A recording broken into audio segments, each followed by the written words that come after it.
Our story kicks off near a gloomy mansion on a stormy day, where we meet Akira, a quiet assassin, facing off against another killer who's after the same target. Realizing he's outclassed, the other guy refuses to back down and pulls out a hidden weapon from his robes. He dashes forward, throwing his weapons at Akira, who dodges them like a phantom. The assassin then charges with his sword, and the two parry blows. As they trade attacks, our silent assassin sends the man's sword flying, but he just attacks with more daggers. As Akira avoids the projectiles, the other assassin goes for one last hidden weapon. To his absolute shock, Akira vanishes before his very eyes and reappears right behind him. The assassin tries to find an opening, but Akira shuts down all his attacks and forces his hands down. He throws a kick with a bladed shoe, but Akira sees it coming and stabs his arm. He then breaks the other assassin's leg, knocking him to the ground. Despite having more tricks up his sleeve, the other assassin accepts his loss, and, in a poetic twist, his own falling sword lands back on him. Afterwards, the silent assassin slips into the mansion with ease and watches a sleeping man. He hesitates for a moment, but ultimately raises his sword to claim his target's life. But before all this action, Akira was just your average student back in Japan. During his school days, some girls ask their friend, Tsukasa, if he wants to get lunch, but he's busy with student council work. Tsukasa declines, and the girls are surprised by how dedicated he is as president. At a table nearby, some students are thanking a girl named Shiori for helping them out. Meanwhile, Akira's friend Nanice spots him reading novels on his phone. His friend asks him if he's into isekai, but Akira just says he'll take anything as long as it's free. With a nod, the boy leaves after telling him to recommend more free novels if he finds any. Watching him go, some girls wonder who that boy was even talking to. While eating lunch, Akira himself is surprised that someone actually spoke to him, since he's practically a ghost at school. However, his phone suddenly begins to glitch, and a weird darkness shows up on the classroom ceiling. The darkness morphs into a magic circle that gathers at the students' feet. Everyone is in shock as the circle teleports them all into a massive castle.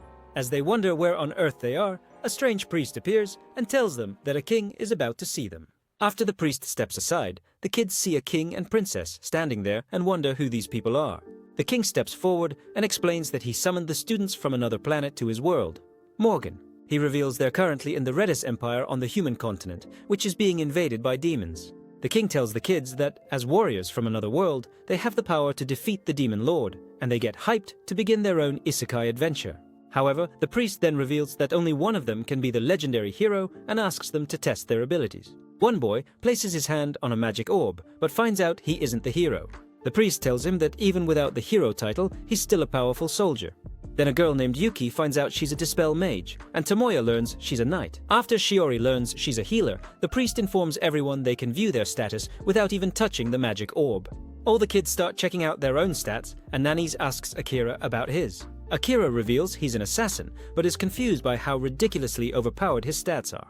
Then, Tsukasa steps up to the orb and shows off his potential with the hero class. As the priest praises Tsukasa for his incredible stats, all the students start cheering for their handsome president. Akira, however, wonders how Tsukasa became the hero with such trash stats, since his own are way higher. When Nanice asks him to show his class, Akira stays quiet, wondering if he can really trust this shady king and his story about demons, ultimately deciding to keep his overpowered class a secret. Akira uses a conceal spell to hide his presence. Just then, Nanice thinks he's vanished and leaves while Asahina tests his class. Once everyone is done, the priest tells them he'll prepare special equipment for all of them and asks them to go rest in their assigned rooms. Relieved he wasn't found out, Akira follows the students while staying hidden. He spots a camera in a hallway and realizes the king is monitoring them, feeling glad he chose not to trust him. However, he doesn't notice a knight watching him from behind. Later that night, Akira finds an empty storage room and decides to crash there. After getting settled, he decides to snoop around the building for some intel, taking in the city's foreign scenery. Akira is amazed that he's truly in another world. He jumps between the building's towers, shocked by his new superhuman abilities. Then he hears voices in a room and conceals himself to spy on them. Akira overhears the princess telling the king that the students are just clueless kids with special classes. Feeling confident, the king tells her to move forward with his plan, and she leaves. Standing behind the king, Akira wonders what he's planning and thinks about how easily he could end his life right there. The king feels a disturbing presence, but when he turns around, he finds no one and gets back to work. The next day, Akira grabs some lunch while still concealed. He considers telling the students about the king's schemes, but realizes they probably wouldn't believe him anyway. At a table nearby, Tsukasa stands up and tells the students that the King did them a huge favor by summoning them and giving them powerful abilities. Tsukasa believes they should all work together to repay the king by defeating the demons. As all the students agree to support their hero, Akira realizes they've been completely fooled by the king's story. After lunch, the Knight Commander, a man named Saran, gathers all the heroes outside for training. Saran brags about his title as the country's last line of defense. His partner Jills reminds him to be a bit more humble. Then Saran informs the students that they'll go through a month of special training before heading into a labyrinth to fight monsters. Knowing they have zero combat experience, Saran reassures the students that he'll help them learn the ropes. While the students get all pumped up for their training, Akira stays in the shadows, wondering what Saran is really up to. As Akira leaves to gather more intel, Saran leaves the kids with Jills and exits the training grounds. Akira walks toward a water fountain, but Saran calls out to him. Akira is surprised, wondering if his conceal skill had a time limit. However, Saran reassures him the spell is working just fine, but it's not enough to hide Akira from him. Saran explains that he has mystic eyes that give him heat vision, allowing him to detect people's body heat. Wanting to be ready for anything, Akira reaches for his knife, but Saran tells him he has no intention of exposing him.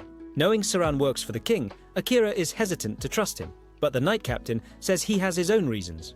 He then asks Akira to keep their meeting a secret from the king, and Akira finally decides to give him a chance. After they sit down to talk, Akira tells Saran he wants to read the king's archives to learn more about this world. Saran asks him what level his concealed skill is, and Akira reveals that it's maxed out.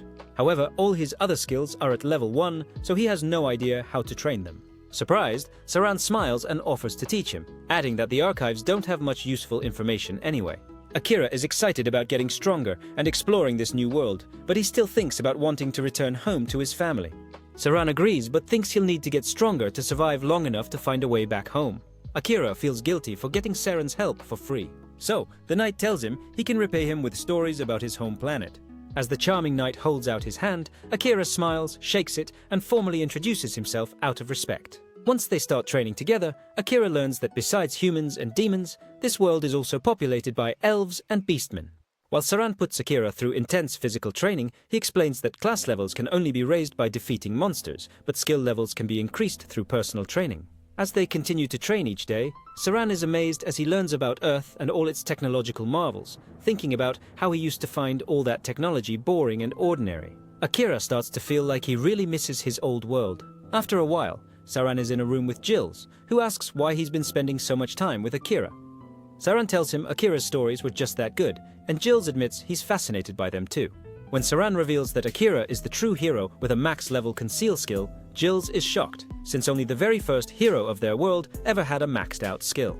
Just then, as Akira approaches the room, Jills leaves to give them some privacy. Handing Saran a book from the king's archive, Akira says it contains some troubling information. Saran nods, confirming the book holds his plans to dethrone the king. Knowing Akira would find it, Saran explains that he wrote the book himself and disguised it as a cookbook. He tells Akira that the king is a terrible man who is trying to control the world for his own selfish gain. Remembering the king's monitoring program, Akira gets lost in thought. Saran then tells him that all the royal knights have issues with the king, and Akira figures they're trying to remove the king without causing too much violence.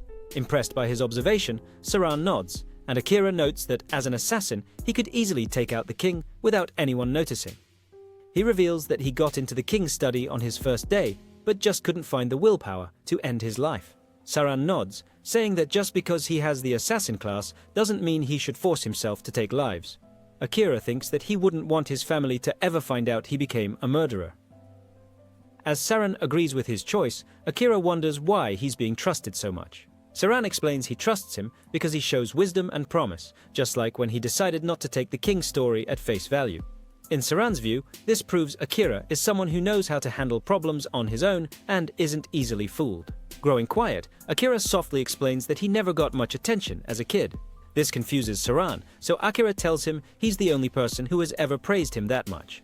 Saran smiles and asks Akira if he'd be willing to help him peacefully, dethrone the king as a way of saying thanks for the praise. Akira says he'll think about it and leaves the room. After a full month of training, Saran announces to the students that they'll be exploring the Great Labyrinth of Kananan.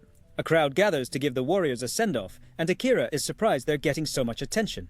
He notices a girl watching from a distance and asks her what she's doing. The girl gets angry, telling him that their people sacrificed a lot to summon the heroes.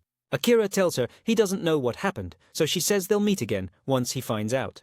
Afterward, the heroes enter the labyrinth and engage in a battle with monsters. One student triggers a trap, exposing them to giant ogres. As Akira takes out an ogre, he asks Saran if they should fall back, and he agrees to clear a path for his students. Saran uses a divine sword spell and wipes out all the monsters blocking their way. However, when they exit through the gate, they find even more monsters waiting for them. Tsukasa remembers a smoke bomb the princess gave him for emergencies and decides to use it. The bomb takes out the smaller monsters, but a powerful minotaur emerges from the smoke. As Gilles enters the room with the others, he is shocked to see such a powerful minotaur on such a low level. Akira rushes in to attack, dodging the minotaur's strike and getting on top of its body. He strikes at the monster, but its tough hide shatters his blade to pieces. Shocked, Akira dodges another attack and returns to Tsukasa, who is too exhausted to fight. Tsukasa feels guilty that he can't do anything, but Akira tells him he needs to rely on the others to help him too. He tells Tsukasa the other students were also trained to fight, but Tsukasa starts panicking, thinking he's a failure as the hero. Akira wonders why Tsukasa is acting so strangely, and asks a Dispel mage to cure him. She steps forward and uses her spell, removing a demonic curse that was causing Tsukasa to panic. With Tsukasa cured, Akira stands with Saran and asks him if he can use a certain technique. Saran nods and unleashes a lightning flash to strike and stun the Minotaur in front of the shocked students. Using this opening, Akira silently appears behind the Minotaur and prepares to unleash his ultimate shadow magic. But well, if you've made it this far, comment the word Daisuki to let me know you've reached the end. Here on the screen, I leave you with these two cool videos, just like the person watching this video. See you next time. Take care, drink water, take a shower, and bye.